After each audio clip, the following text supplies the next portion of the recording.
Kita mulai merasa bahwa ada sesuatu yang sedang menunggu semacam penyelesaian sejarah di Republik Oke. ini. Ya, kita bicara agak abstrak dikit ya. Dan Ya, ya, ya. banyak hal yang udah sangat konkret hari ini. Oke, oke. Jadi ini kan memang kalau kita melihat kan isu yang paling panas selama 1,5 bulan terakhir itu kan isu soal ijazah. Ya. Kalau saya sendiri agak malas ngomentarin ini karena saya ngapain sih lagi ngomongin yang itu aja ya, maksudnya orang yang sama gitu ya. Yes. Tapi kan kelihatan tekanan publik begitu kuat dan gencar ya sampai gerakan massa, belum lagi di media sosial begitu masif. Yes. Sampai di acara-acara televisi, podcast, dan sebagainya. Saya ditanyain wartawan, saya malas. Saya selalu jawab, saya nggak mau lagi ngomongin yang itu, gitu ya. Karena udah capek juga kita ngapain ya. Tapi gimana Bung Rocky melihat ini? Kan semua Eskalasi yang terus ya, meningkat ini. kata kunci itu ada eskalasi itu. Eskalasi karena peristiwa tentang ijazah itu semacam memori moral publik itu Oke. tetap ada. Ini bukan soal legal, tetapi soal kejujuran. Oke. Dan eskalasi kedua, teman-teman purnawirawan yang menuntut hal yang sama. Itu kan satu Iya, paket, yaitu betul. kejujuran itu kan. Kejujuran Jokowi tentang ijazah, kejujuran Jokowi tentang Mahkamah Konstitusi. Jadi semua itu berimplikasi pada memuncaknya sebut aja tuntutan keadilan yang makin lama tadi makin eskalatif. Nah khusus tentang ijazah, ya tadi saya baca Jokowi pergi ke Polda melaporkan. Masalahnya adalah kan tidak ada delik di situ karena peristiwa ini terjadi 2 tahun lalu tuh ketika warga negara bertanya kepada kepala negara, mestinya dijawab kan. Ya. Bukan dilaporkan. Kalau dilaporkan itu kalau dia bukan lagi bukan pejabat negara tuh. Kalau saya minta pada seseorang, apa hak lu? Ya memang gak ada hak saya. Kalau saya nuntut dan saya bilang itu palsu, maka saya menghina dia tuh. Tetapi di dalam kedudukan sebagai kepala negara itu mesti dianggap pertanyaan kuriositas warga negara. Oh, jadi harusnya dari beberapa waktu yang lalu ya, sebelum turun dari Iya, tahta, maksudnya itu. sudah harus menjawab keraguan publik Ya, itu. jadi kalau Pak Jokowi bilang, saya terhina sebagai orang biasa sekarang. Loh, ini jadi orang biasa itu sekarang, sebelumnya bahkan udah dipersoalin kan. Jadi yang saya mau terangkan bahwa tidak boleh ada pidana antara kepala negara dan warga negara, itu ngaco kan. Di dalam hukum pidana itu orang, bukan jabatan. Jadi barang siapa artinya setiap orang tuh. Tetapi dalam kedudukan kepala negara ditanya oleh warga negara, jangan anggap itu penghinaan. Jadi warga negara bertanya pada kepala negara kedudukan administratif dari ijazah itu. Kan ini nggak ada soal dengan apa namanya buat minta Aspek legalitasnya. aspek legalitas itu kan. Jadi aspek moralnya yang dipertanyakan. Jadi kelihatannya akan sulit bagi Pak Jokowi untuk menghindar dari semacam tuntutan moral.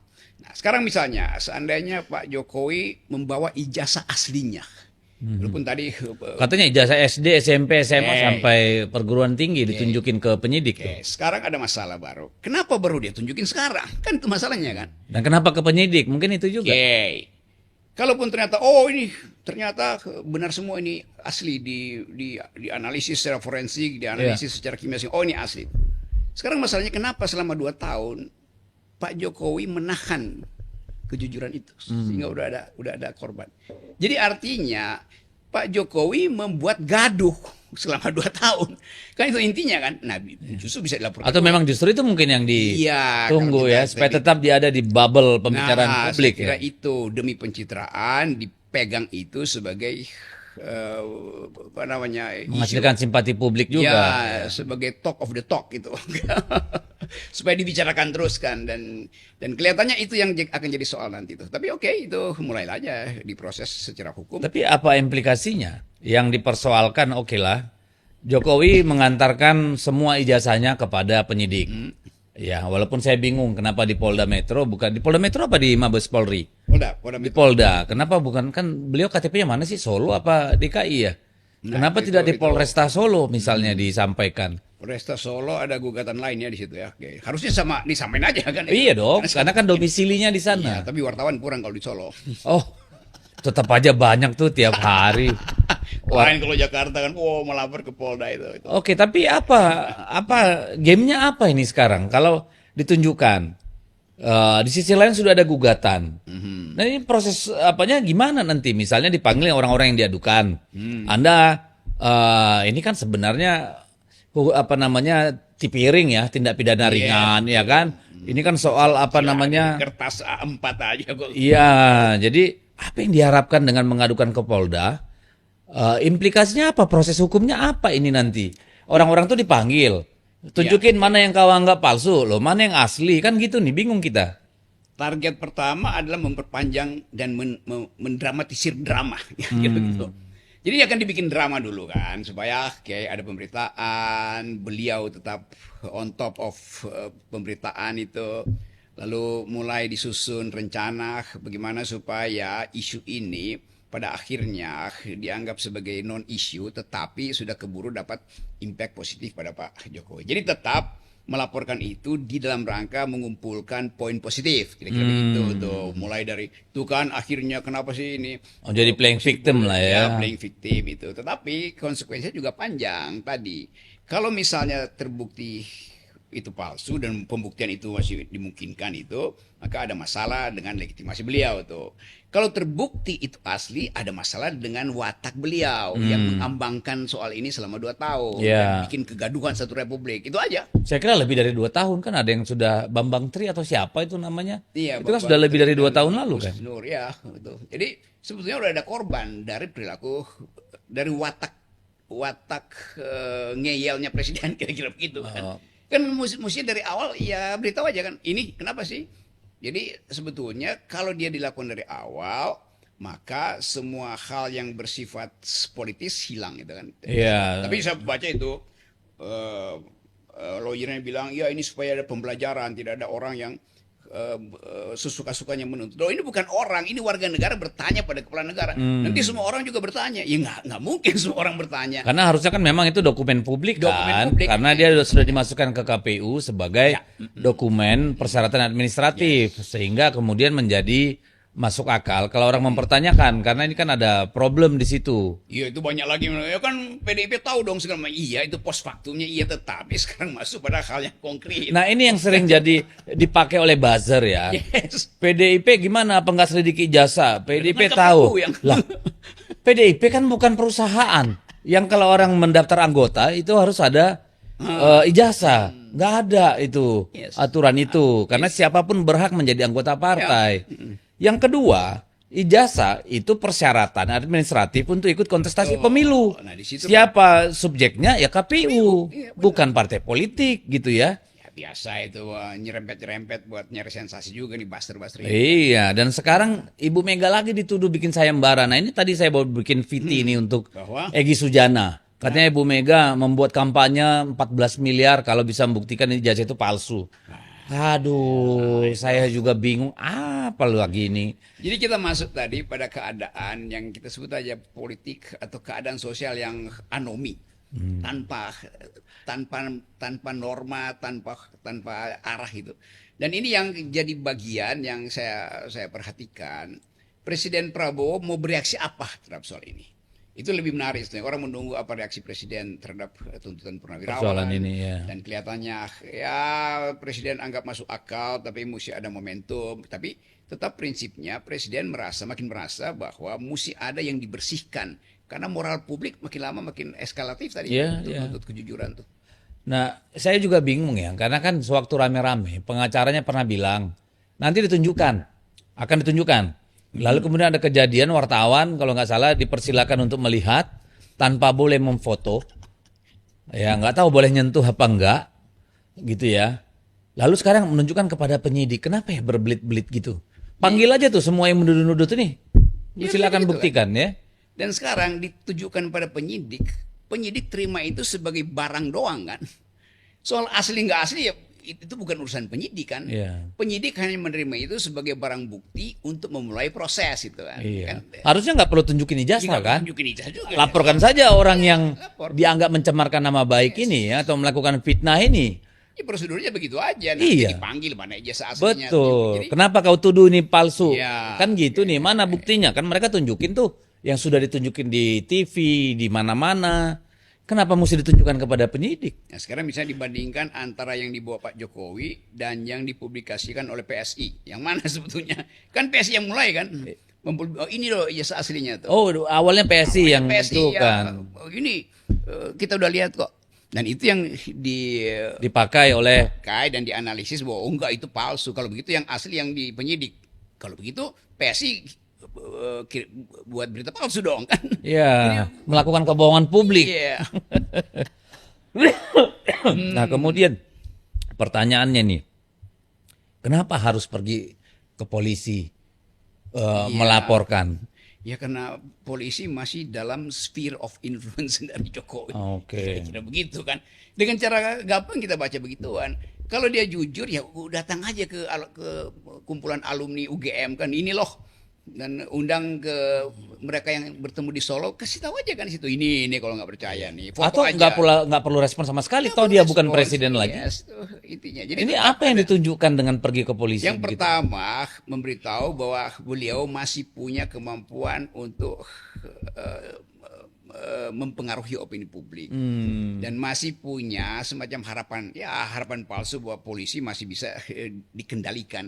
Kan tetap di dalam publik merasa bahwa polisi tetap ada di dalam sphere of influence dari Presiden Iya. Jokowi dan mantan Nggak, Presiden Jokowi. ini kan akhirnya kan yang dilematis bagi polisinya. Iya, polisi. Dia akan memanggil orang-orang yang dilaporkan. Lalu orang-orang ini diminta membuktikan Keaslian. polisi harus membuktikan bahwa mereka ini telah menghina, Ya. telah memfitnah. Oke. Nanti kan modal mereka adalah ijazah yang sudah mereka lihat secara forensik usianya, apa namanya, secara fotografinya dan segala macamnya lah. Ya toh? Lalu kan polisi harus minta yang asli ini. Yes. Minta yang asli untuk kemudian dibandingkan. Ya mungkin itu yang tadi dibawa yang asli. Tapi pertama yang soal tadi polisi mesti menentukan ini delik apa bukan. Pertama.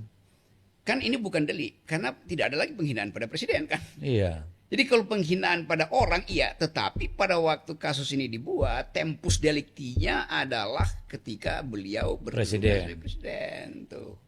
Karena masyarakat punya hak untuk mempertanyakan itu toh. Karena masyarakat yang memilih maka boleh dia bertanya itu. Ini bukan urusan hukum dia bertanya itu, Iya. tapi urusan moral aja.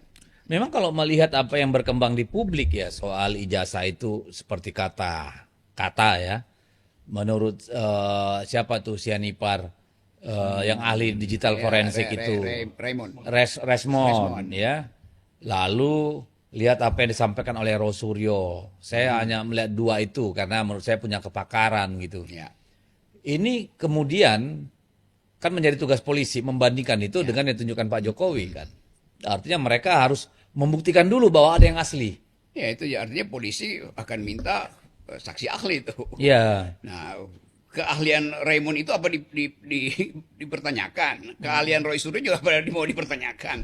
Nah, itu. Jadi ini akan jadi karena itu saya sebut ini duel kejujuran aja sebetulnya atau duel ilmu pengetahuan. Pada akhirnya mesti diperoleh teknologi untuk membuktikan apakah ini bisa dibahas secara digital atau secara uji kimia, kan itu panjang tuh peristiwanya. Atau ini hanya sekedar duel wacana aja, Iya, kelihatannya cuma duel wacana kan. Tapi di ujungnya ini mesti diputuskan. Jokowi pernah berbohong atau tidak itu kan. Siapa yang akan memutuskan? Publik akan menilai pada akhirnya. Oh, okay. Kalau ini diambangkan, itu artinya publik anggap oke, kebohongan Jokowi itu ditutup-tutupi oleh penyidik misalnya. Atau sebaliknya tuh, penyidik betul-betul ingin memperlihatkan kejujuran dari Jokowi kan. Iya. Itu aja yang kita tunggu ya. Oke, jadi selesai dulu aduh soal ijazah orang satu ini gak kelar-kelar. Malah kita yang kena getahnya kan, padahal emang gue pikirin mau asli mau kagak gitu ya. Itu saya mau ikut. Karena udah lewat kan. Kalau itu gue ikut sembara juga Bu Mega nih. Nah, itu dia tidak benar karena Bu Mega kan nggak mungkin ngurusin soal-soal yang kayak begini pakai sayembara kayak buzzer gitu ya. Tapi intinya pesan beliau adalah bahwa ada. Iya, menarik sekali penyampaian atau diskusi dari Bung Deddy Sitorus dan juga Bung Rocky Gerung. Ya ini presiden akal sehat nih gitu ya, Rocky Gerung dan Bung Deddy Sitorus ya, politisi PD Perjuangan dan sekaligus juga beliau ini anggota DPR RI ya, dan beliau ini juga berani banget ya kalau mengkritik pemerintah gitu ya, apalagi ketika apa yang sudah dilakukan oleh Pak Jokowi terhadap negara ini, kepada PD Perjuangan, mengkhianati partai PDIP, mengkhianati konstitusi, ya, melakukan segala cara untuk anaknya Gibran, ya. Jadi macam-macam. Jadi luar biasa ya. Diskusi ini bisa memunculkan akal berpikir kita kembali, dan ini menjadi sebuah pelajaran dan pemahaman khususnya bagi kita anak-anak muda. Dan mengenai isu-isu penting hari ini yang menjadi persoalan yang harus dituntaskan, ya, karena ini juga ya sering sekali disebut ya ada kegaduhan ya di tengah-tengah isu ijazah palsu atau tuduhan ijazah palsu, ada kemudian hal-hal yang lainnya lah, macam-macam ya. Lalu kemudian memang kalau kita melihat sih sebetulnya tadi disampaikan ya, ngapain takut menunjukkan ijazah asli itu. Kalau memang Pak Jokowi punya atau pegang ijazah asli, silakan tunjukkan saja. Karena itu kan juga sudah dipakai sebagai syarat administratif di KPU pada saat pendaftaran gitu ya. Di KPUD mungkin ketika beliau jadi wali kota Solo, ya di di Jakarta pada saat calon gubernur, dan KPU RI ketika mencalonkan diri sebagai calon presiden 10 tahun 2 periode ya. Jadi ya itu tadi disampaikan oleh Bung Rocky ya masuk akal juga gitu ya. Ya lalu kemudian kenapa baru sekarang Pak Jokowi menggugat balik gitu ya. Biasanya kan waktu menjabat sebagai presiden orang-orangnya Pak Jokowi yang menggugat gitu ya. Dan sekarang karena sudah tidak lagi menjabat sebagai presiden, ya malah beliau yang membawa ini ke ranah hukum ya. Dan yang tergugat siapa? Ya teman-teman mungkin tahulah nama-namanya ya. Ada RS, ada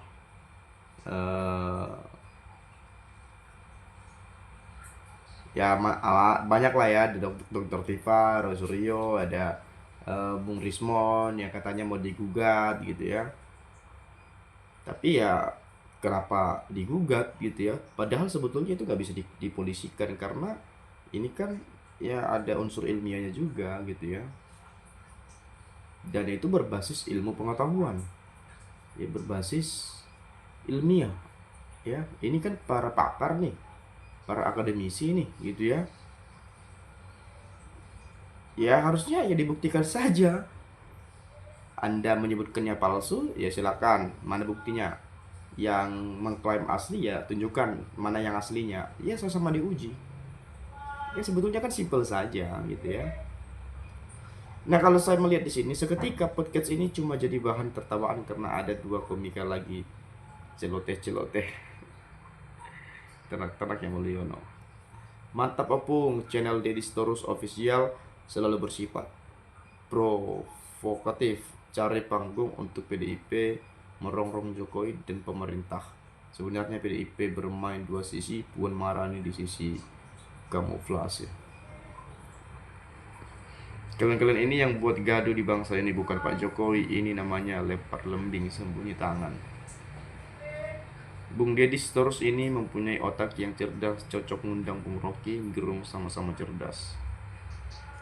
Ratakan antek-antek Mulyono dan pemujanya walau harus tumpah darah. Kalau terus rakyat diam, negeri ini akan semakin terpuruk. Ulah dari Mulyono dan yang didukung pemujanya. Saatnya perang nyata sebelum semut. Yang saya nggak bisa habis pikirnya, sebetulnya ya kita oke lah, kita awam lah terkait politik, terkait hukum, undang-undang, pasal-pasal yang mencakup di dalamnya semuanya lah itu ya. Tapi kalau kita berpikir by logika saja, sebetulnya banyak sekali terdapat kesalahan pada Jokowi sebetulnya. Jadi, tapi heran juga banyak ada yang bela gitu ya. Memang sebetulnya beda pandangan itu sih lain, punya penilaian yang berbeda juga lain. Dan sebetulnya kita harus fair juga, memang setiap pemimpin itu nggak ada yang sempurna, pasti ada plus minusnya. Tapi ya bagaimana ketika menjabat gitu ya, apa yang sudah dilakukan untuk negeri ini, misalnya ketika kita mengetahui pembangunan atau infrastruktur secara masif di era Pak Jokowi, tetapi dengan ngutang sana sini, yang dibebankan adalah rakyat juga nanti yang membayar itu semua melalui pajak-pajak rakyat yang dikumpulkan. Di prestasi apa misalnya seperti itu yang membebankan rakyat? Misalnya seperti amanat konstitusi kita, mencerdaskan kehidupan rakyat dan memelihara fakir miskin. Mencerdaskan artinya kalau bisa anggaran itu atau pendidikan itu sebetulnya gratis, digratiskan saja. Mau kuliah gratis atau apapun itu. Kalau misal kita dapat KIP, bantuan-bantuan dari pemerintah, emang itu uang negara, uang presiden? Bukan juga. Itu ya uang-uang kita, uang-uang rakyat Indonesia. Ya pajak-pajak rakyat yang dikumpulkan ke APBN kita lalu disalurkan kepada orang-orang yang membutuhkan. Bukan uang presiden secara pribadi gitu ya. Kalau misalnya dapat bantuan BLT atau apapun itu ya enggak juga. Itu kan uang-uang rakyat juga, pajak-pajak rakyat juga ya. Bukan uang Presiden Jokowi misalnya. Atau uang Pak Jokowi pada ketika beliau masih menjabat sebagai presiden misalnya. Dan kemudian membangun IKN misalnya ya, padahal cacing-cacing di tanah itu ya jadi bermat apa semua gitu ya, burung-burung yang harusnya singgap di pohon-pohon di situ ya udah keusir ya, digusur mereka. Mungkin hewan-hewan yang lainnya yang harusnya di sana kediamannya misalnya, karena dibangun tembok, dipangkas habis, ditebangi kayu-kayu pohon-pohonannya, di mereka ya tergusur gitu ya hewan-hewan itu. Tapi itulah teman-teman ya, di negeri ini ya pro dan kontra itu pasti terjadi ya, perspektif yang berbeda itu pasti ada ya, opini-opini yang berbeda-beda itu pasti muncul lah gitu ya. Tapi di sini ya tergantung teman-teman bagaimana kita dalam menilai itu semua ya. Mungkin teman-teman ada pendapat lain, nanti boleh silakan didiskusikan saja di komentar ini ya. Kalau itu penyampaian dari saya, kalau ada yang salah saya minta maaf dan tidak bermaksud memprovokasi, mungkin masa lalu apalagi dituduh sebagai buzzer politik ya, kita nggak terlibat dalam hal seperti itu ya. Kita masyarakat biasa, warga negara Indonesia, kita punya hak untuk berpendapat, berekspresi, dan bahkan juga mengkritisi. Yang penting dengan menggunakan akal sehat agar negeri ini bisa selamat. Salam dan sampai jumpa. Terima kasih.